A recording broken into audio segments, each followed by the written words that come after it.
روایت مفتی محمد سہیل زامجری صاحب. مفتی صاحب, اسلام کے علاوہ دنیا میں کوئی ایسا مذہب نہیں ہے جس سے نظام حیات اور way of life, system of life کہہ کے ایکسیپٹ کر لیا گیا ہو یا تسلیم کر لیا گیا ہو. کیا فرماتے ہیں اس حوالے سے؟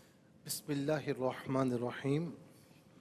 اللہم صلی علی سیدنا و مولانا محمد وعلی آلہ و اصحابہ وبارک وسلم. سب سے پہلے سلمان بھائی آپ کو بھی اور علماء اکرام کو, تمام دیکھنے والوں کو, سننے والوں کو اور ARYQ TV کی تمام مینجمنٹ کو ظاہر ہے کہ یہ ماہ رمضان بہت مبارک ہو. اللہ تعالیٰ اس کی برکتوں سے سب کو مستفیض و مالا مال فرمائے. ARY فیملی کو بھی مبارکباد ہو. اچھا, کل جس طریقے سے ہوا نا کہ اچانک ذہن بنا ہوا تھا, اب گھروں کو جانا ہے, تراویح کل سے شروع ہوگی. میں نے تو وتر پڑھ لیے تھے, ایمانداری کی بات. نہیں, میں نے خود بھی پڑھ لیے تھے. صحیح, سب نے پڑھ لیے تھے. کل مولانا نے بھی پڑھ لیے تھے. اور ایسے ہی ہم گھر کی طرف جانے کے لیے تیاری میں تھے اور اچانک خبر آئی کہ جی چاند نظر آ گیا ہے. تو بہت سے لوگوں کا یہ سوال ہوا کہ بھائی وتر پڑھ لیے تھے اور جو ہے وہ عشاء پڑھ لی تھی, تو اب وتر دہرانے کی ضرورت ہے یا نہیں. تو میں کل بھی یہ مسئلہ بتایا اور آج بھی بتا رہا ہوں کہ یاد رکھیں کہ وتر سے عام طور پر پہلے نماز تراویح پڑھی جاتی ہے اور یہ اچھا ہے. لیکن وتر پڑھ چکے ہیں اور اس کے بعد اگر نماز تراویح پڑھی تو تب بھی ادا ہو جائے گی, وتر لوٹانے کی ضرورت نہیں ہے. کوئی کرائیت بھی نہیں ہے. کوئی کرائیت نہیں ہے. دوسری بات کہ یہ جو ایک یوں سمجھ لیں کہ ڈس انفارمیشن پھیلائی جا رہی ہے کہ جی یہ آج کا جو روزہ ہے یہ نفلی ہے. ہاں, کچھ لوگ سوشل میڈیا پر مجھے سوالات آئے تو کہا کہ یہ بتا دینا. تو یہ بات یاد رہے کہ کوئی نفلی روزہ نہیں ہے یہ آج کا, بلکہ یوم شک کا روزہ بھی نہیں ہے.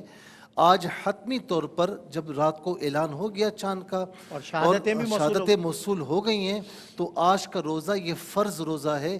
اس کو خامخواہ نفلی کہہ کر یا یوم شک کا کہہ کر خامخواہ ڈس انفارمیشن نہیں پھیلانی چاہیے.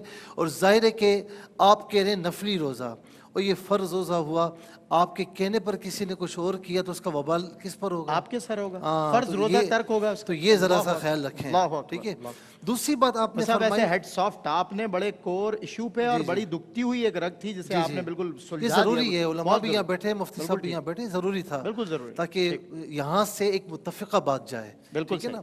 اچھا, دوسری چیز جو آپ نے اسلام کے بطور نظام حیات کا فرمایا, آپ نے فرمایا کہ کسی اور دین میں, کسی اور مذہب میں یہ دعویٰ یعنی یہ نہیں کہا جا سکتا یہ بطور نظام حیات ہے. پریکٹیکل نہیں ہے. اس کی وجہ یہ ہے کہ انہوں نے دعویٰ ہی نہیں کیا. صحیح, انہوں نے دعویٰ ہی نہیں کیا. صحیح.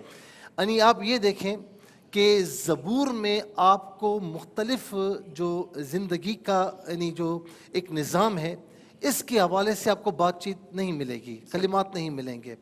اچھا, موسیٰ علیہ السلام کے جو تورات کی الواح تختیاں تھیں نا, اس میں 10 کمانڈمنٹس بہت مشہور ہیں.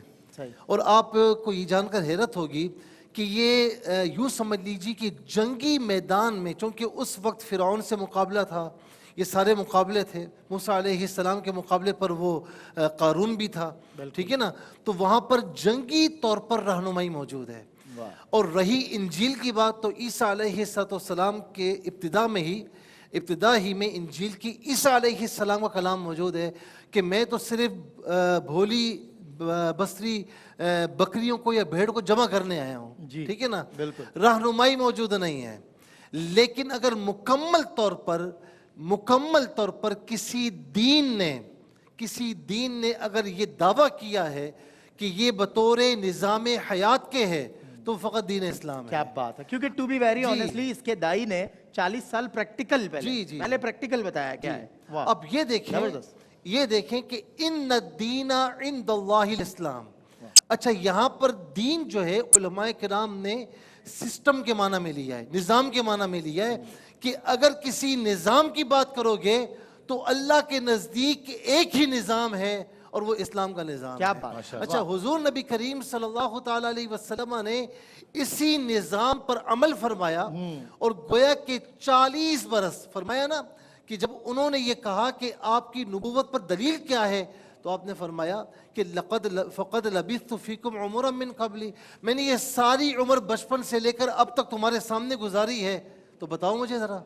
تو کسی دشمن میں بھی یہ مجال نہیں تھی کہ وہ کہ وہ انگلی اٹھا سکا. بس میں ایک بات کہوں گا کہ اسلام یعنی پیدا ہونے سے لے کر، بلکہ پیدا ہونے سے پہلے بھی، اللہ جب انسان جنین تھا نا ماں کے پیٹ میں تھا، اس وقت بھی، اس وقت سے لے کر دنیا میں آنے اور دنیا میں آنے سے لے کر دنیا سے جانے تک زندگی کا کوئی شعبہ نہیں کہ جہاں پر اسلام بطور نظام حیات سامنے نہ آیا ہو. کیا بات ہے مفتی صاحب.